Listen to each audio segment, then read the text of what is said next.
All right, let's move on to our team previews. Let's start with the Charlotte Hornets, Brendon. A team last year that,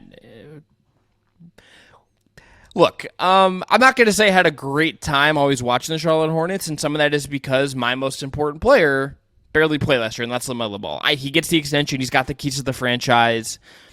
I don't really know if I believe that this team this year is the right setting for us to learn all about him and exactly what he is as a league guy, because I still think this team is kind of bad. But he's their most likely bet at a superstar. I think that is very clear that LaMelo Ball is the clearest path the Hornets have to having a guy that can actually define the franchise. LaMelo Ball is a superstar. Okay, I agree with you, but just to play devil's advocate, bad defender, a little I think there's just like He's little bit defender. of like I don't we think have to he's a debate good here. You're a very agreeable person, Chris, by nature, I think, but we disagree about LaMelo Yes. Ball, and we just need to hash it out. This is just I'm we've a talked skeptic. around LaMelo quite a bit over Yes. the course of the podcast, and now we're here. It's the Hornets preview. Okay. I think you don't believe in him, and I fully do. I don't. So look, I am agreeable. I would also call that being from the Midwest is what I would say. Okay. It's just what I would say.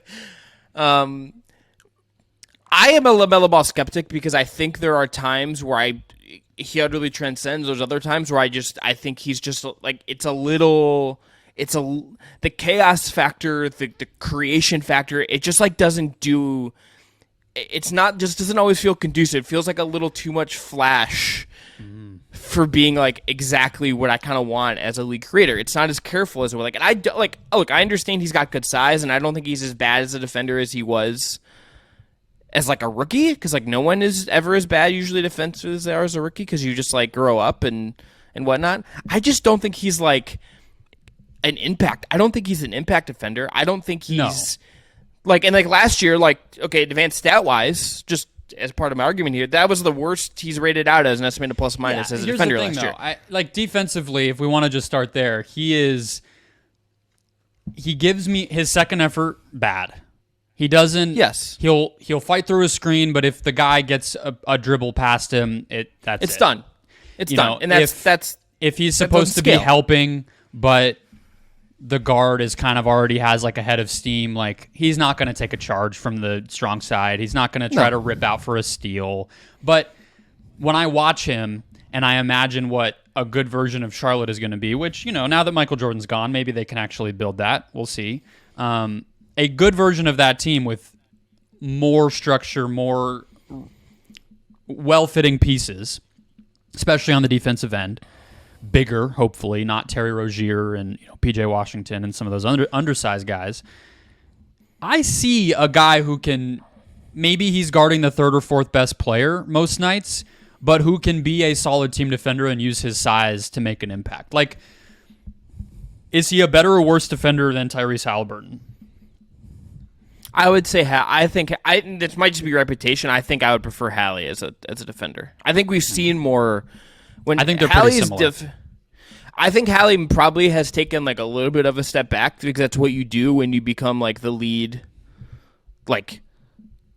guy, right? Like, and I think that's like that we've seen that irregardless of position, that when you spend so much energy on offense, you do spend less energy on defense. That's just like a thing.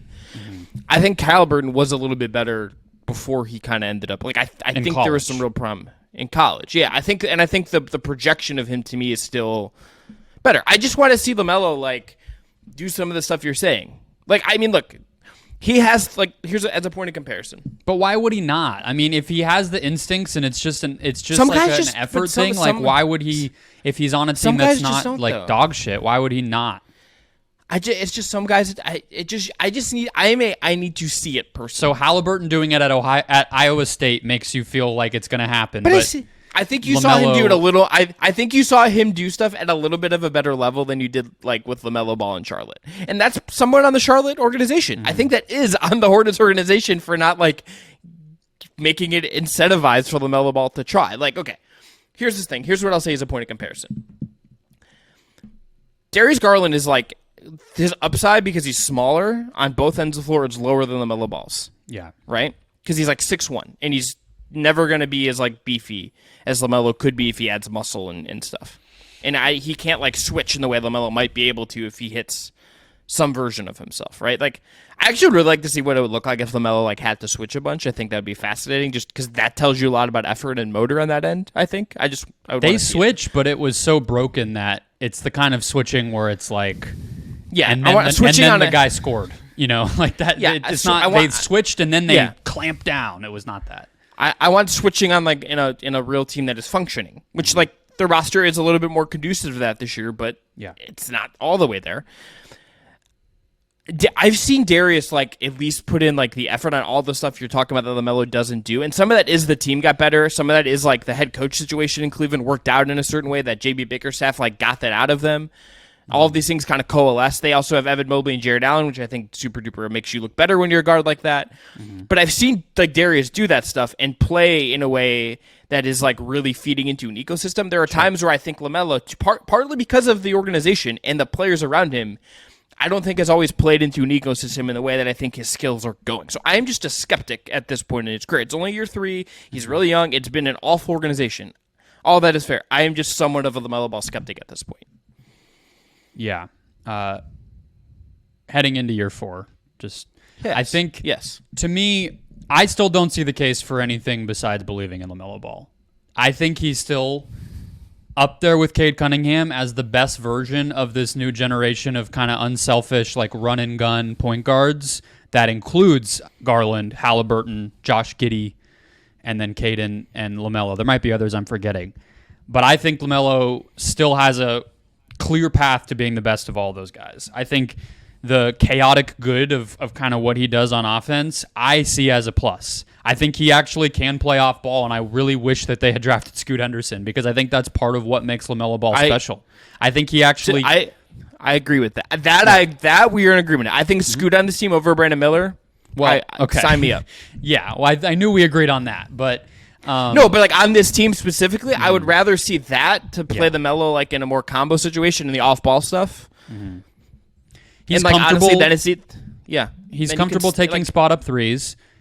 I think he actually came off of screens and ran dribble handoff. I think that there's just this perception that he is like, set a pick for me at half court, I'm coming downhill, and we'll just see what happens. Yeah, it's not that. That's not that's not how he plays, and I think he really does, like when he has a real lineup around him with spacing and, a big and everything, like he creates good shots most of the time down the floor, in my opinion. But to your point, like the stats have not really backed up his impact yet.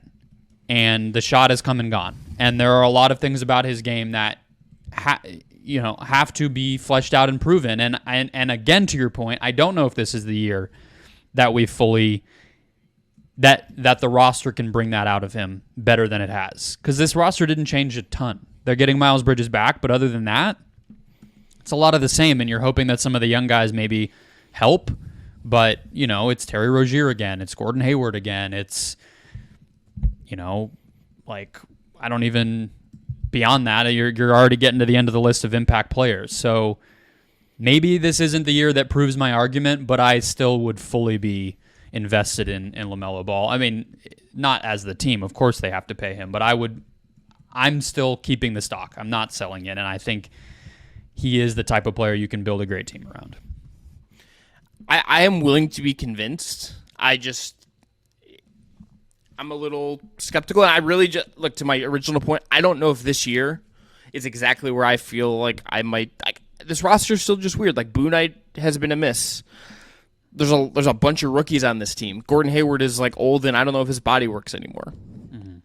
Like I don't really know if Steve Clifford is the right coach for LaMelo Ball. I don't really think that's like the pairing that I kind of want for what LaMelo Ball could be. Maybe not, right? But you pointed out a minute ago that about the defense that the structure's not there or whatever. I think, and by the end of last year, they were really good defense. Sure, they down the stretch clamped down on teams. Now, who was not in the lineup at that point? LaMelo Ball, but I do think if they can stay healthy, then you will see the defense improve this year under Clifford because he has that track record and that's what he does. So I don't really see any reason to believe it won't happen. They're getting, I guess Cody Martin is the one guy they're getting back who we haven't talked about, but I'm getting ahead of myself, so we can finish off on LaMelo, and then I think we have the same preseason hype man.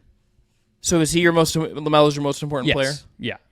I mean, who else would it be? I mean, you could make the case for Brandon Miller, but I don't think it's going to happen this year. I think it's going to be a pretty rough rookie season for Brandon Miller. Yeah, I think, and that might be good for him in some ways, but I don't know what that's going to look like. Again, I don't mean that Clifford is like a bad coach. I get why they hired him after James Borrego. Like I don't think they should have fired James Borrego. Is my kind of personal view. I agree, but if you're going to do that and you hire Steve Clifford, I kind of understand the thought process. I think my thought is, I want someone who is like in sync with LaMelo on offense, like, or you have an assistant like Mike Brown as Jordy Fernandez in Sacramento that can do creative offensive stuff to like unleash your star guard. That's kind of what I want for LaMelo. Yeah. I think the hope would be for a coach that maybe this or next year is Clifford's last season, and then the new regime can start to make its imprint and spend some actual money to get smart people in the door. I just think they haven't prioritized that. I mean, you don't really hire, retread Mitch Kupchak and retread Steve Clifford if you're trying to like progressively, imagine a new version of what your team can be, Bingo. Let's move on to player we'll be talking about at the end of the season. Yeah. Brendon, we do have the same player. We realized this when we were texting and prepping. Can you tell the listeners, our viewers, who that is? Mark Williams, the second-year center. I mean, you mentioned not enjoying watching the Hornets. Agreed. I did see them in person in the second half of the year. I think LaMelo was out, and Mark Williams just popped immediately in person. He's just one of those guys. His combination of, obviously the athleticism, but then you throw in the coordination, the kind of feel. He just moves around on a basketball court at 7 feet tall and understands how to use his body and use his skill set. As a rookie who was thought to be fairly raw, even coming out of college, to watch a guy with that perception, I was just kind of floored by how differently I felt watching him. And it seems like he's a lot further along with all of those things than you would expect. And if he gets real time, and they got rid of Mason Plumlee, if he starts for this team and has a real opportunity here, I think he's going to be one of the breakout players in the league, maybe. Like I really think he has that kind of potential. I'm in love with Mark Williams as what he could just be. I don't know if he's going to be like an all-star or anything like that, but I think this is one of those centers where it's like, can you just find someone with a late lottery pick at center right now? I think you can if you get a little bit lucky with the draft class and you do some good scouting and all of that stuff. He, to me, in watching back some games and watching back some clips, the composed finisher, he's a really good athlete. He has a really nice feel on defense. He has these moments of composure, Brendon, that I don't think you can really teach. He will, maybe get beat on the first action and be slightly out of position, but he doesn't do the thing a lot of young players at every position do, which is freak out and foul. He stays grounded and he waits, and then he reacts as the guy actually makes their move. He doesn't overdo it. He's not overzealous. That's huge for a young center who is at the back line of a defense, and particularly a Steve Clifford defense. I think that's really impressive. 65% on twos last year, 70% at the rim. I'm curious to see, how much does he get a little bit bigger, a little bit stronger, and maybe handle some of the behemoths of the league a little bit differently. And to LaMelo's credit, I think Mark Williams, with a full season of LaMelo, could have like a monster season of efficiency within 4 feet of the rim. I think he could just be like an automatic lob threat in that space with a full season of LaMelo and him playing together. It's funny, it seems like we've been talking about centers a lot in this spot because we talked about Duren for the Pistons. We talked about Şengün, although I had him as most important for Houston, and then jump into Utah in a second, but going to expose that I have a center there too. And it's just kind of interesting to think about what they have to be and what they are in the modern NBA. But I agree with you on having a real pick and roll partner. I think long term and even this season is a better course of action for what you want with LaMelo than Mason Plumlee was. But yes, since you, I think, covered the defense kind of thoroughly there, I would just say offensively, in addition to being that, I actually think he can maybe slide into some of what Plumlee was doing as a DHO guy, as a short roll passer, some of that stuff. Like, I think he has the kind of IQ and feel offensively, Mark Williams, to do that. Good form, confident on his mid-range jumper too. Made a few of those last year that makes you kind of wonder what, maybe not even this season, but could he be somebody who makes corner threes here and there later on, or even just have the ability to, hit a floater, hit a quick jumper, just add another dimension to what the defense has to respect when he does get the ball. But yeah, I mean, you're starting from a place of somebody who reads the game at a really high level and is a freak athlete. Like, that's a starter. Yeah. The offensive stuff, I think it would be good to start pushing that on him now, because I do think the younger you can expose him to that and give him reps at it now when you're not super worried about how many games you win or making the playoffs and it's not super realistic. I think that's better now. I'd rather him go through that now than try to add it to his game when he's like 26 and you've already paid. Like, I would rather start doing that now with him. And I think, to your point, I think that's another way to just give LaMelo different looks and kind of aid in what makes him really good. I do think there is an element to that. So I'm all for it. And look, Nick Richards isn't a bad backup center either. Like, they're going to have they're going to have good center play for a team that, like, I have some questions, like, and they are going to often play LaMelo and Rozier together, which is not, I think, a particularly stout perimeter guard pairing. I do think that, like, having the centers they do is a good backbone for maybe them not towards some of the defensive improvements last year, and also them not having such a disastrous defensive rating over the course of the full season and a bad net rating like they did last year. Absolutely. Sorry. I know that, or I like that team when a team has the same type of center. There's a lot of these teams that end up where the backup, it just plays incredibly differently because there's so many different types of centers in the league in 2023. But I don't love when it's like Plumlee and then Mark Williams. It's like you're changing everything kind of about how you play to have Williams and Richards now. And I think Richards may start, if I'm being honest, because he just kind of has the experience advantage and they just paid him. I think they obviously like him, and maybe they'll just feel, especially an old-fashioned coach like, Steve Clifford might just feel a little more comfortable with that, at least, opening night. I mean, maybe not by February, but either way, the continuity Nick Richards is going to be good there. You get Nick Richards did get $5 a contract, million. but he got $5 million a year. Yeah, but I'm just saying, like, Williams got a lot of DNPs last year. We're not talking about a guy who just, like, immediately just blew up everything about what, the Hornets were expecting of him. I think that they're still trying to bring him along, so we'll see. But either way, the continuity of the skill set and the style of both of those guys, I think, will help too. What's your best lineup? 43 games for Mark Williams as a rookie. Yeah. That's under 20 minutes a game. So there definitely is some projections on our part, which we're doing our job. All right, best lineup: LaMelo Ball, Terry Rozier, PJ Washington, Miles Bridges, Mark Williams. You could put Hayward in here, I guess, if you wanted to, just for like a bigger body scoring type in place of, I would say, Washington. But I'm going to put three defenders at the bigger forwards at the floor up front. I think Washington can kind of, and Williams as the defensive pairing can be awesome.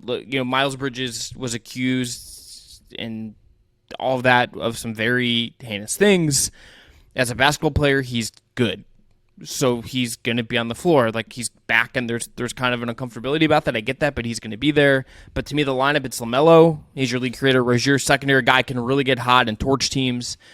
You have Washington there to be kind of your defensive wing, switchy kind of guy, takes on the biggest assignment you have every night. Bridges there to dunk. Bridges there to shoot a little bit, to be dynamic in a way. And we know what the LaMelo Bridges lob pairing can be. We've seen that a ton. And then Mark Williams at center. Maybe Nick Richards is technically better this year, but I want to have Williams there and let him grow with this group.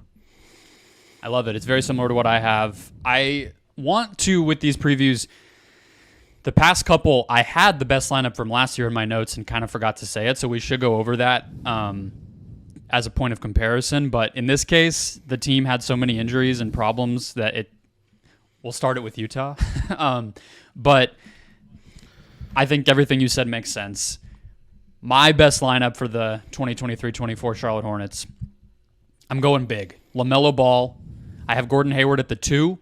A lot of the lineups that did succeed last year for this team were big.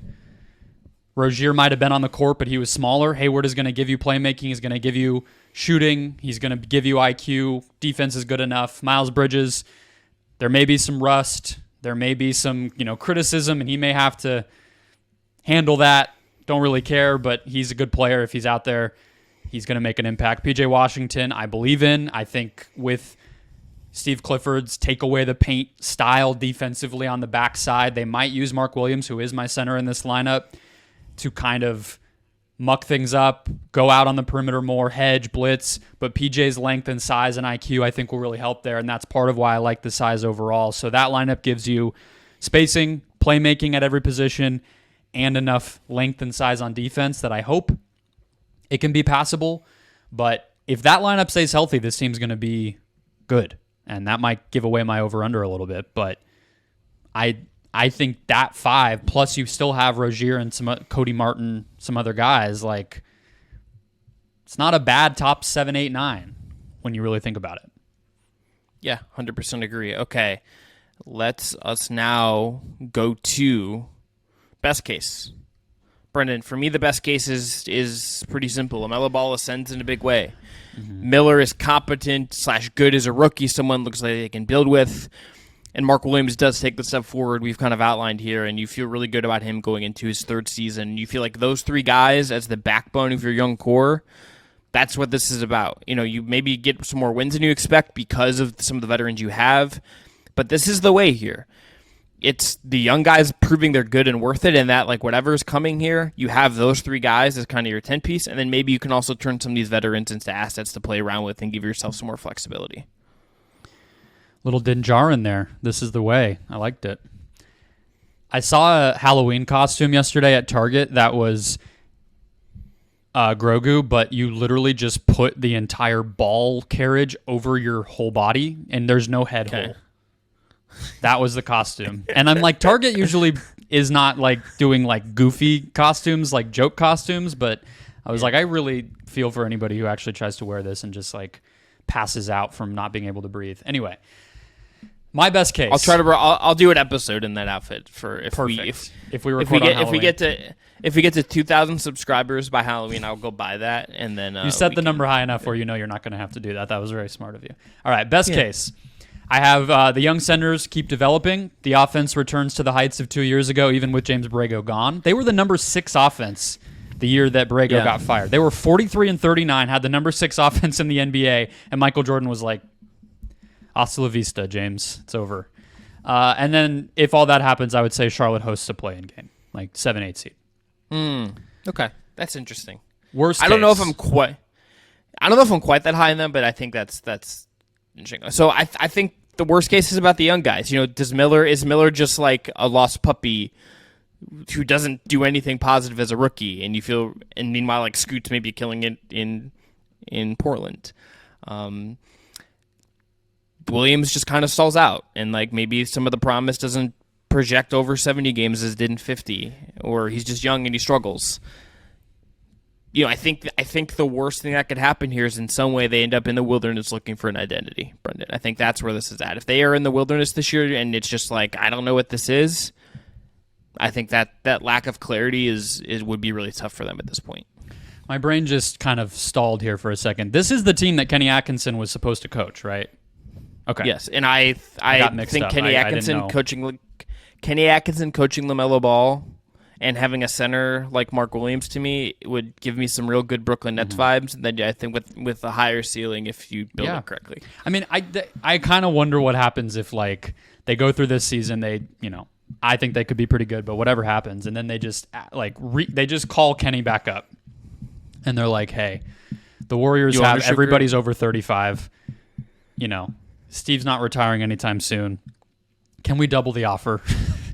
Like what Tom Gores did with Monty Williams. You know what I mean? Like, we're giving you fuck you money. You know what I mean? Like, just come coach our team. Because I think he's kind of the right guy for this. But anyway, I have worst case injury strike Ball and Hayward again. Bridges isn't the same. Coming back. And the bottom falls out. And then in parentheses I put again. Because the bottom has fallen out a number of times. But all that said, on the whole, I still have them going over 31.5. Charlotte has been over that number in 2 of LaMelo Ball's 3 seasons. Last year was the only time that they weren't. They were a 43-win team 2 years ago, as I mentioned, under James Borrego, with better health and more structure and an identity. They won 27 games last year despite awful health luck. Hayward, Ball, and Martin, and Miles Bridges all missed most of the year. And they still won 27, which that's not, nobody's going to, throw a party for winning 27 games, but that's only 5 below what they would need to win to hit the over here. And you would expect at least 1 or 2 of those guys to play the majority of the season. Miles Bridges has never had health problems. So that's kind of how I look at this. And I think that they will go over 31.5. I might even have them at mid-30s. I might have them way over. I go over as well. I was not there originally. I've kind of come around just because they're adding the actual talent back in a big way. But Brendon, hot take, I might feel better about the season in some ways if they did end up with the under, just because I feel like then the young guys would maybe be emphasized. Mm-hmm.